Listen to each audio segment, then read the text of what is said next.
بادشاہ کے محل میں صفائی کرتے ہوئے جب ایک بھنگی کی نظر ملکہ پر پڑی تو وہ پہلی ہی نظر میں اس پر فدا ہو گیا، لیکن جب اس نے اپنی حیثیت اور ملکہ کی حیثیت میں فرق دیکھا تو سر جھکائے وہاں سے چلا گیا۔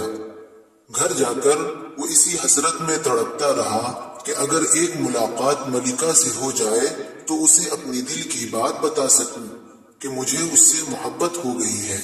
عشق کی بیماری نے جسمانی بیماری کا روپ اختیار کر لیا اور وہ بستر پر پڑ گیا۔ بھنگی کی بیوی بھی اس کی ساری حالت سے واقف تھی کہ ملکہ اس کے دل میں اتر گئی ہے۔ بھنگی کی بیماری کی وجہ سے اس کی بیوی اس کی جگہ پر محل میں کام کرنے لگ گئی۔ کئی دن تک جب بھنگی ملکہ کو وہاں نظر نہ آیا تو اس نے اس کی بیوی سے دریافت کیا کہ بھنگی اب کام پر کیوں نہیں آ رہا۔